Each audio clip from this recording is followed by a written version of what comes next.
First Take is brought to you by Extra. Give Extra, get Extra.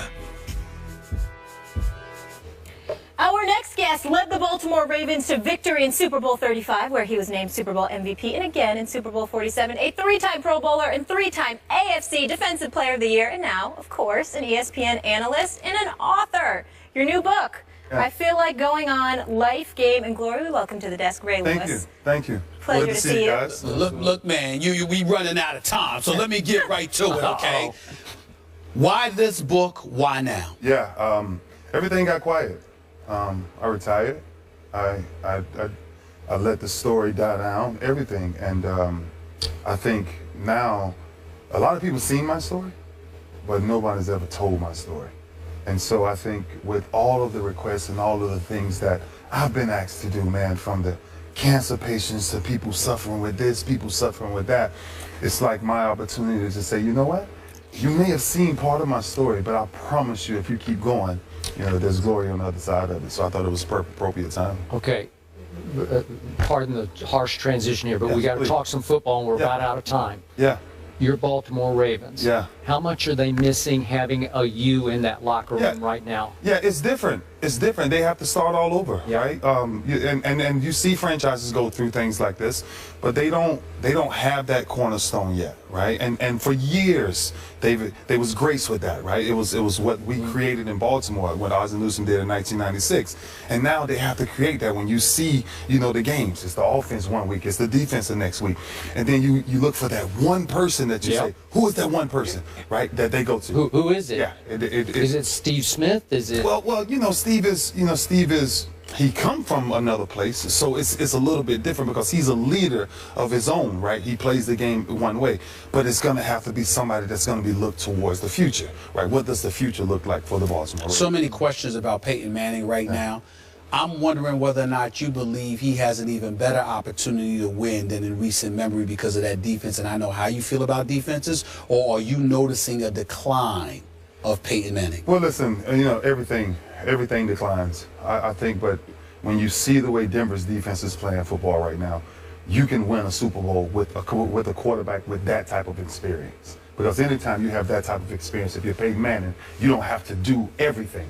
And I think the way Denver is playing, the turnover ratio right now is incredible with what they're doing. And I think the field position of what they're really doing, Peyton doesn't have to be Peyton, the Superman Peyton no more, right? He just has to get the ball out of his hands and let this play. Could you please tell him that the Dallas Cowboys have minimal to no chance of winning the Super Bowl? Can we get that? Go ahead, go to no chance, please. Could you tell us? Could you tell him that? It's a tough climb for the Cowboys. It's a real tough climb. Is it over? You know what? You never know when it's over, right? And I always say that. Who do you pick? Who's the Super Bowl champ? Who do you have fun with? And I always say, listen, playoff time is always gonna be the team that gets hot. What about Seattle? Because I'm wondering what I've been seeing from them, and I'm seeing the defense is fragmenting, and you always talk about defenses needing to be together. I don't see that in Seattle right now. Yeah, it's all communication, man. And when you think about, you know, those type of defenses, right? I just had this conversation. One of the guys responded about the difference of good and great defenses, right? You know, good defenses can really be good for a year or two and things like that. But when you start to become great, the players take ownership of the defense, right? And you don't have to. It doesn't turn out to point finger. No, me and Rod Wilson, we ain't finna point fingers. No, we finna say, listen, tight end come up the seam, you gonna take him right now, I'm gonna close to this. Yes, you're gonna communicate with all of that. But when you see the miscommunication that's going on, I think it's something I don't really know where to put my finger on. You were instrumental in getting Cam back in the fall, Cam Chancellor. Yes, sir.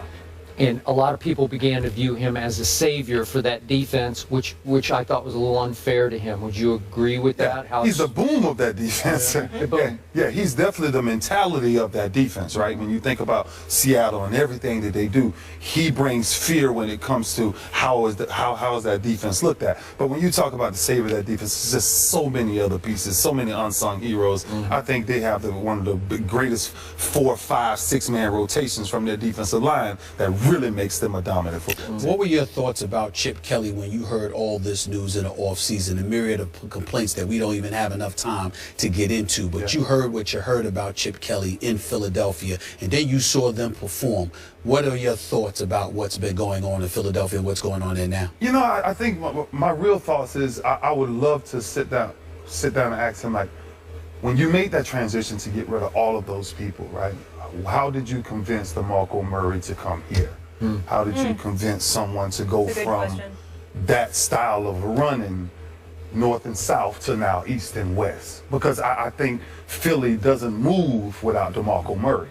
And I think, you know, Sam Bradford, I don't know if he's ever that guy, right? We don't know. He calls him Sam Badford. Yeah. Well, that's what he was the other night. Yeah, and so I just think it's an identity, right? When you release all of those people who were Philly, you know, picked, and now you bring in a bunch of journeymen here, there, add them in. I don't think that formula works. Just last quick question, quick answer. Do you still believe that Tom Brady cheated and lied about it? I tell you what I do believe is I believe that there's certain things that New England, no matter what they do, they will never be able to get over. You know, because it's factual enough, right? You're going back in the past? all the way back, all the way back, and the history of who we are, right, as players coming all the way. Tuck Rule, Spygate, all of it, and that's forever throughout his career. He can say what he wants to say. They can say what they want to say, but he will always follow them. Okay. 13-time Pro Bowler. When you have as many accolades as you do, it's hard to mess him up. I apologize. Yeah. You know, the beauty of it, too, is that this is my brother right here, so it's good to see him. And as big as he is, it's nice to know he'd never want to hit me. He'd want to protect me. Ray, thank you so much. This is in stores now. You can pick it up. I feel like going on. I can't wait to read it. Appreciate you. Absolutely. Thank Have a fun guys. day here. Yes, all right. ma'am. We'll see you. Do so much for the Chicago Cubs. Swing and a fly ball, well hit left center. That one way back there. That one is gone. He just reached out and poked it. And the Cubs are done. 2-1. Swing and a ball driven into the air center field. That's well hit. That one on its way, and that one is into the bleachers and gone. Hasta la vista, baby. The right-hander kicks and fires. Right there, got him looking, and that is the ball game. M-E-T-S, Mets. That's for you, Jeff. See what I have to put up with. DeGrom-ination. Jacob DeGrom threw 7 strong innings. Daniel Murphy homered in his 5th straight postseason game, and the Mets took a 3-0 lead in the NLCS after a 5-2 win last night. The only team in MLB history to come back from a 3-0 deficit is the 2004 Red Sox. Stephen A. Smith. I remember that. Is Who was this? Wait, they came back on the Yankees? Was that right? Yeah, they did. Okay, go ahead. That might be the Former worst. team. Yeah, That might be my worst moment I would in imagine. sports ever. Yeah. Really? Ever. It broke my heart. Okay. I was depressed for weeks after that. I really was. But let me say this. You don't need to ask the question. We all know what the obvious question is. Is the series over? Is the series over? Of course it's over. The Cubs are about to get swept. Now, I do understand. I told you this yesterday. Now, I understand that listen, they got a shot against Mats because of the quadruple boys with Mats. Obviously, he's not DeGrom, he's not Syndergaard, he's not Harvey, but he's pretty damn good. I think he can shut it out. I think that the Cubs' last chance was last night. It was windy, it was raining, it was cold. Obviously, they didn't have Arrieta. Well, they didn't have Arrieta pitching for them, even though he got smacked around a little bit by the New York Mets. In the end, you have to concede, Skip Bayless, that the New York Mets just happen to be a very good baseball team right now. I'm saying basketball, football, baseball. Okay, we covered it all. Here's the deal. Pitching wins championships in baseball. In the regular season, you need the hitting. Of course, you needed the hitting last night. It was nice to see David Wright get the double. It was nice to see Cespedes do what he did. Daniel Murphy is playing like a flat-out stud. But that's not why I picked the Mets. I picked the Mets to win this series because I knew that the Cubs coming into this postseason pretty much had Arrieta and nothing else. If this was the best of 3 and he was able to pitch game 1, that would have been maybe different. He was able to, but he didn't. But the bottom line is this. You've got, listen, it's over. I believe it's going to be a sweep. Is it possible the Cubs might win tonight? Sure. But chances are they're nervous. No, not at all. Chances are they're going to be demoralized. It's over. Chicago had their nice little run. It was nice to see the fans. They have something to cheer about when it came to the Cubs. Theo Epstein, Joe Madden, you've got a bright future ahead of you if you're a Chicago Cubs fan because of these guys. But the problem that you have is that the Mets are going to be waiting. They don't have an ace. They've got 3 legitimate aces in their rotation, and Mats is a great number 2 or 3. So I'm just looking at Or 4. Yeah. So I'm essentially just looking at it and I'm saying you have no chance whatsoever. It was beautiful to watch. I appreciate you jumping on the parade, putting on your Cubs pom-pom. I love the Cubs. But it will come to a screeching halt officially. The Cubs are about to get swept. The New York Mets will be going to the World Series. And I say the Cubs have yet another New York team right where they want it. No, really.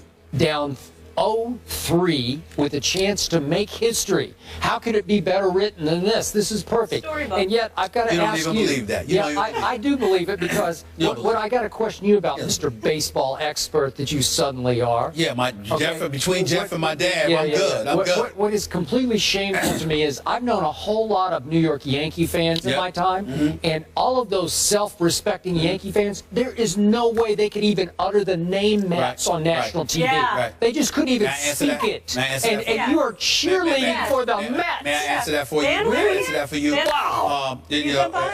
Cool out, Miss Connecticut. With no team. Chill out, relax, wait. Here's the deal.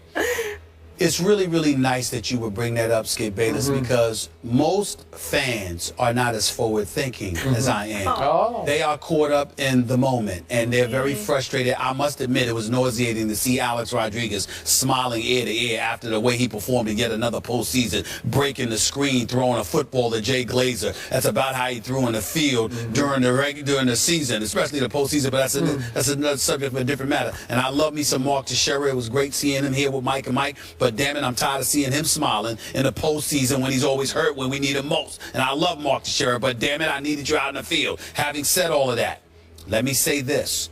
I am a forward thinker. And to the Yankee fans out there, I am one of you. I'm diehard. I have not betrayed. Daddy, I have not betrayed you. I am still diehard Yankees. Here's the deal.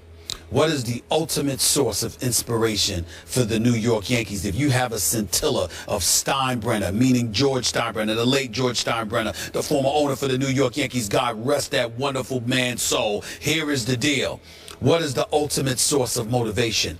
If the New York Mets win, it will prioritize and elevate the level of urgency for the New York Yankees. Rooting absolutely. Absolutely. Anybody that knows, you can say whatever you want. You can pretend all you want. You know how I feel about my Yankees. The bottom line is this. We don't have the farm system that the Mets have. Sandy Alderson has done a fabulous job in the whole aftermath of the Bernie Madoff scandal with the Wilpons. But in the end, the New York Yankees, damn it, I'll admit it publicly. If we got to buy a championship, be my guest. Open the bank book, pay the dollars, get who you need to get so we can stop this travesty of the Mets being the representatives of New York more than the New York Yankees. If that means the Mets having to win the World Series to get that done, I'm all for it. Ain't no shame in my game. Ain't no shame in my game. My man Jeff knows that too. I don't care.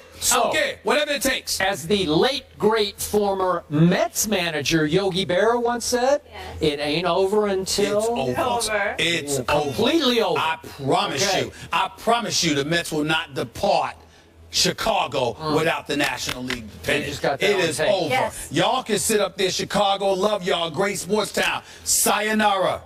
Turn out the lights. Oh gosh, more the first party's take over. after the That's break. Don Merritt. They say We're not done yet. that.